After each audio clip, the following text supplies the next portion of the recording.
What's up everyone, welcome back to the channel.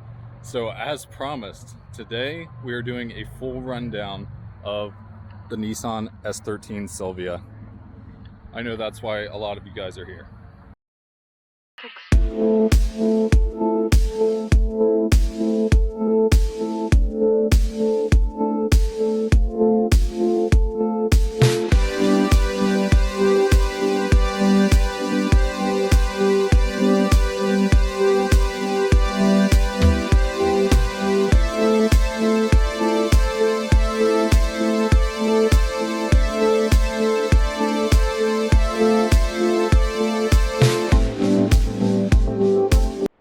Alright, so jumping right in here, this is an 89 Nissan Silvia. A lot of cool things that came with this car. One of which, we'll go with the exterior first, let's do that.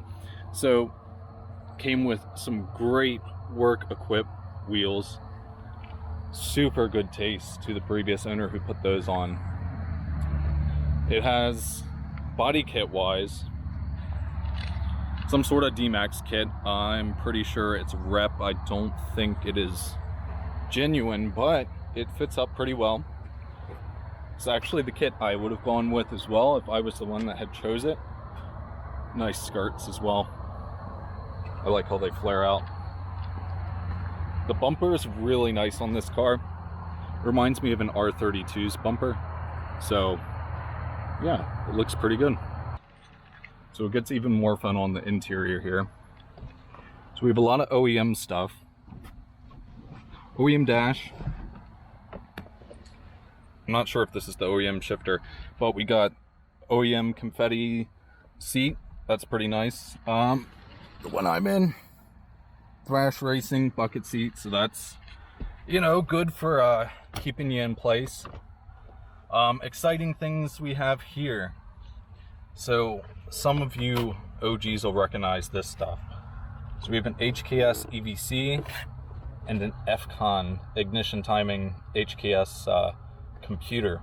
So if you don't know what these are basically piggyback ECUs, like old school JDM stuff that they would use before they had like true standalones and all that stuff. So we have HKS EVC turbo timer. So basically that maintains all the, you know, fun little boosty things to spice up the car a bit. We also have a full interior rear seat as well. Actually, the interior is really nice on this car. Yeah, you have the dash cracks and stuff. That's typical. You see that more often than not, especially with these cars. That's fine. No big deal. Overall, the interior is in great condition. We even have the genuine Silvia floor mats matching. That's super rare, I'd presume, these days. Alright, so now we've gone through the basic exterior and interior. So let's jump to the best part about this car. The really exciting part of the car. Behold, the mighty CA18 DET. So this isn't just any CA18. Supposedly, this has forged internals. Now I don't know what type, I don't have documentation, but based on how this car feels and runs, I have no reason not to believe that that is the case. And for those curious, I don't know if you'll be able to see right in here. Maybe, maybe not. Maybe not enough light. This is a factory DET car, so it was not turbo swapped or anything like that. It came turbo from the factory, so even better. Now going down to the turbo and the hot side and all that stuff, you won't be able to see below the manifold, but HKS manifold, below that attached to the manifold is an HKS S13 size turbo, which is really nice, really responsive. Love that. Next we have full Greddy intercooler all the way down. Back up here attached to this huge dump gate and ECCS manifold. So overall,